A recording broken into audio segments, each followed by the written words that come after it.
What's going on, guys? Welcome back to the channel, or if you are new here, welcome. I am the Wolfman, and today I am here. Ross was going to join me, but unfortunately, he got COVID, so he's not able to join for the review. That's why I'm kind of delayed on this review. But I'm also delayed on this review because I really wanted time to mull it over. I really wanted time to think on it. I've seen the film twice now. And I really wanted time to think on it just to see if what I think about it is truly what I think. Like, that's what I wanted to do. And it's a film that really sticks with you. That's why I wanted to have time to mull it over. So I got to see Longlegs of the opening Thursday night, which, by the way, very first thing I want to point out in this review is that marketing is so important to your film. No matter what kind of film it is, marketing is important. The reason why it is so important is because you get people showing up.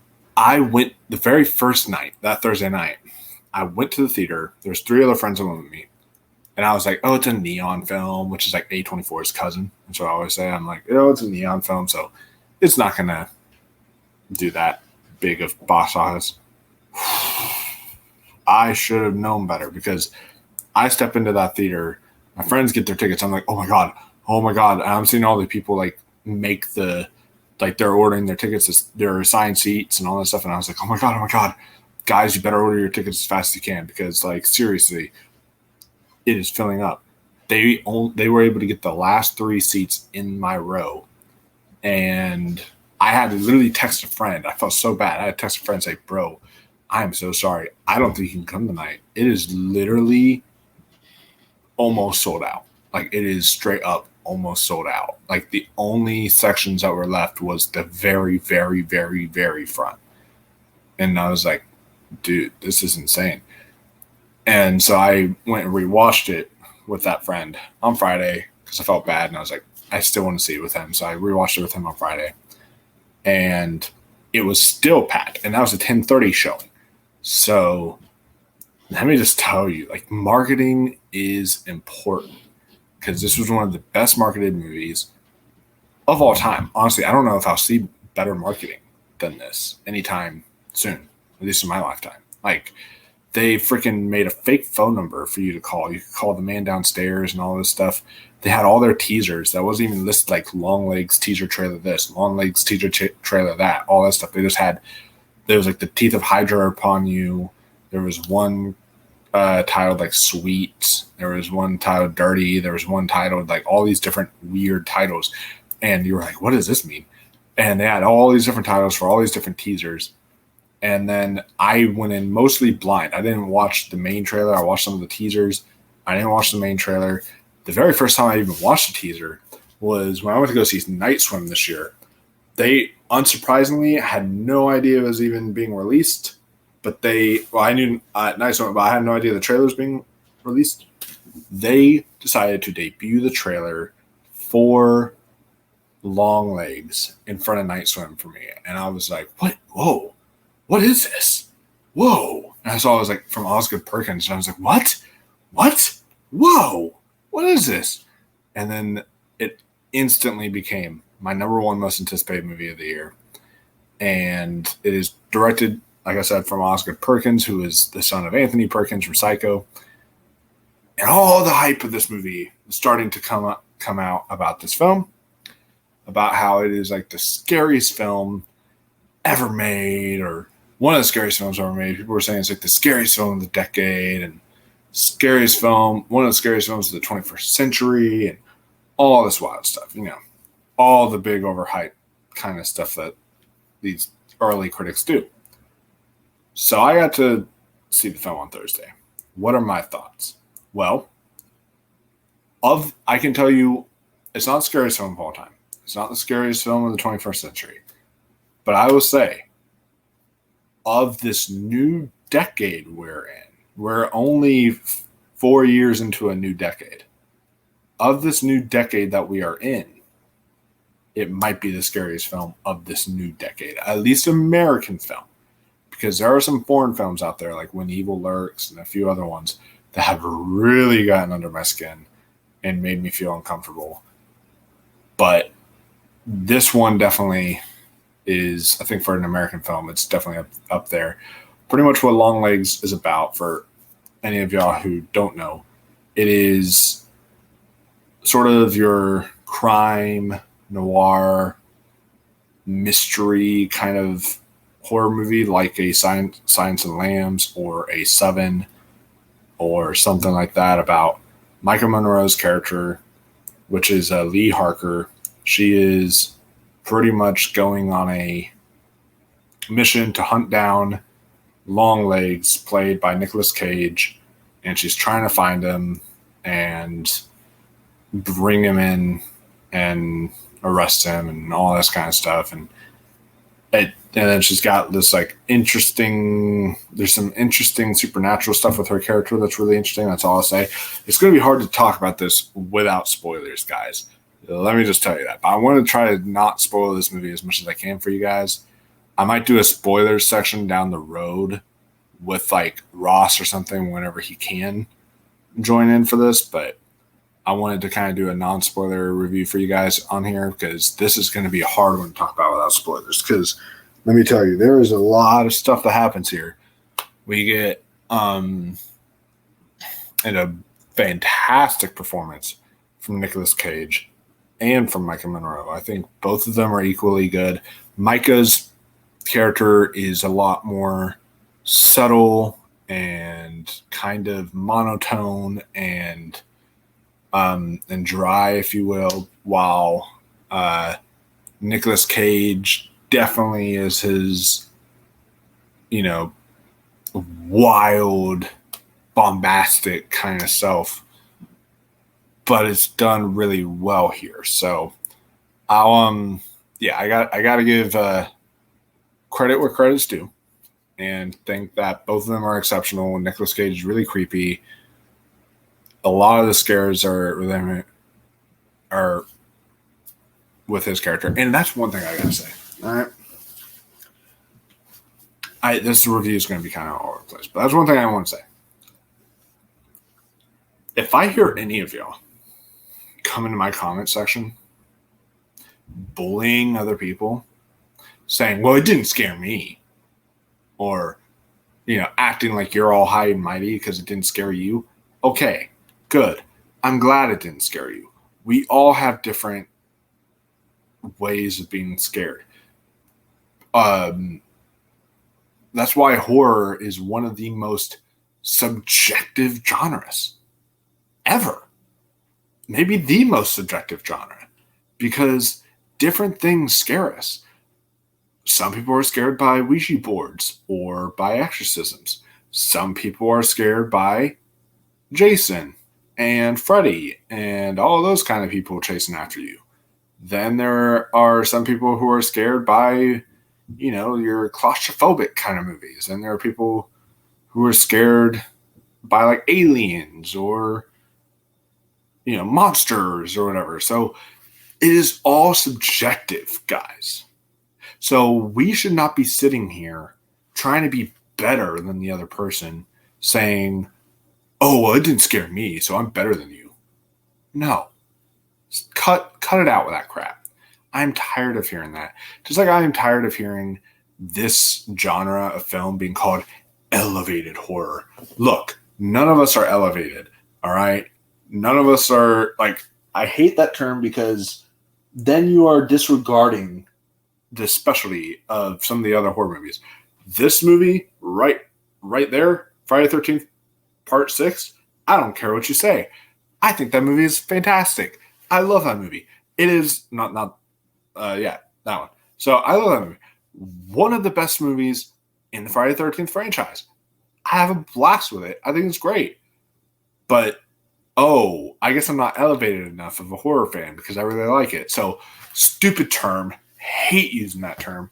This is not elevated. I call this artsy horror or highbrow horror, if you will, something like that. But I'm not going to call it elevated, because I'm not elevated because I like this film. It's a stupid ass term. I refuse to use that. just a little bit of a rant I wanted to give to you guys in this review. I know you are here hear my thoughts on Longlegs, but I had to just come on here and just give you that rant. Be respectful of one another. That's all I ask. Anyways, back to the review. So, yeah, I think those performances are great. The mood and the atmosphere that Osgood Perkins provides, I feel like he's like the king of atmosphere right now. Because when it comes to just like that feeling of dread, he masters it. You are like every single scene that happens, I felt an overwhelming amount of tension. I was worried something was going to happen throughout like almost every single scene.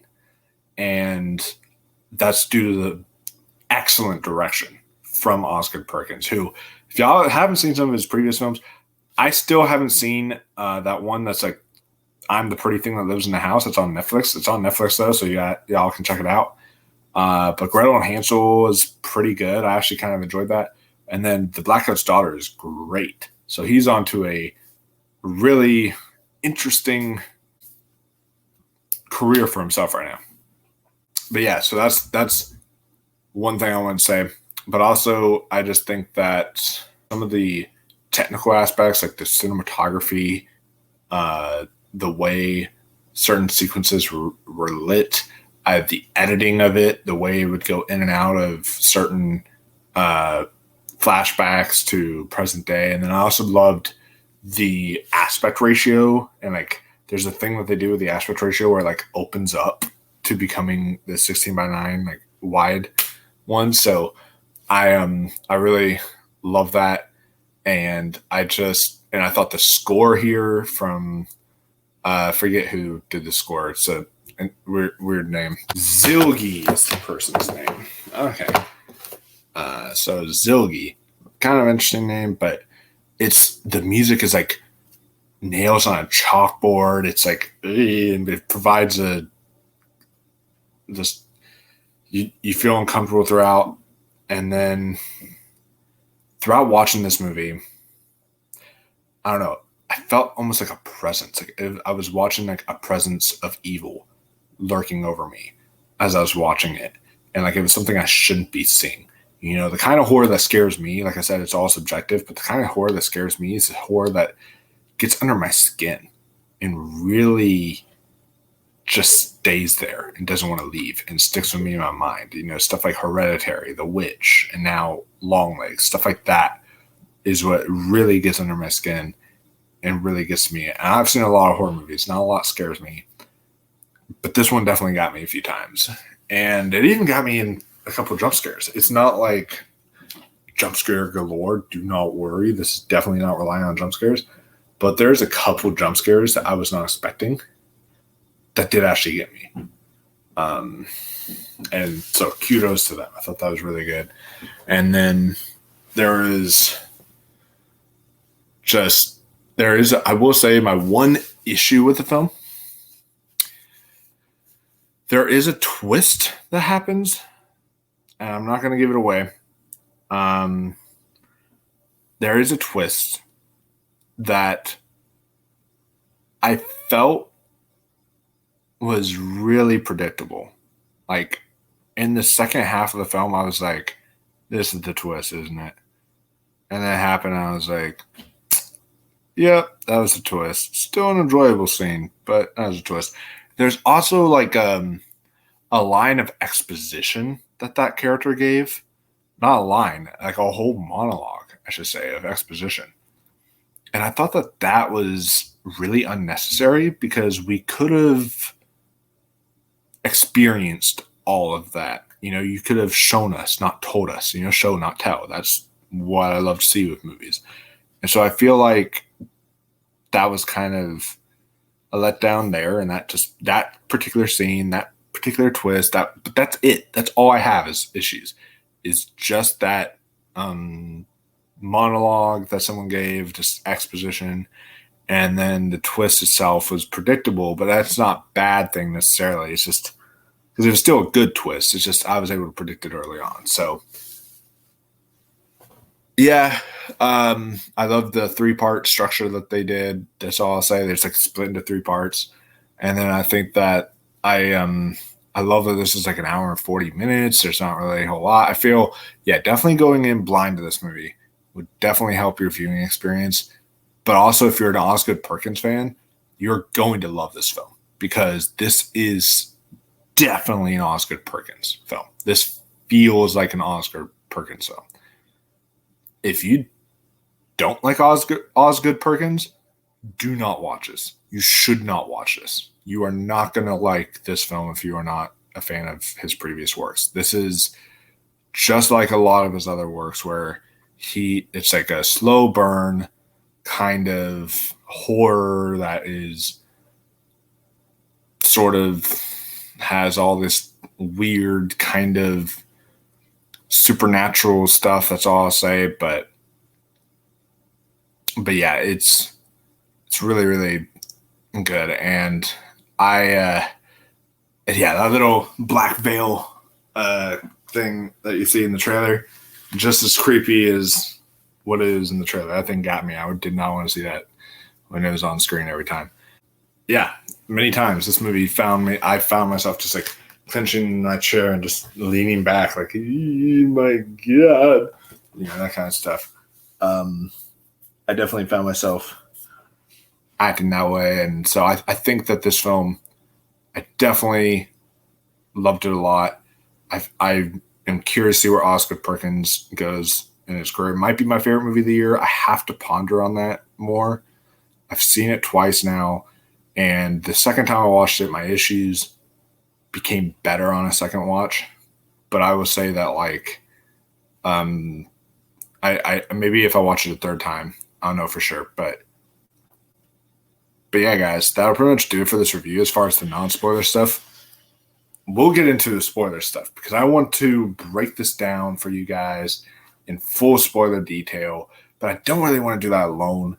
I want to do that with somebody else, like either Ross or Austin, somebody like that. Get them on here, talk about it in spoiler detail. So we will be back, guys, to do that for you guys. But for right now, this is my non-spoiler review. I will see you all next time for the spoiler review and for our next video, which I guess is the Twisters review coming up soon, and the Twister watch along. So you guys can stay tuned for that. I will see you all in the next video, and until next time, stay spooky, my friends, and keep on watching those movies.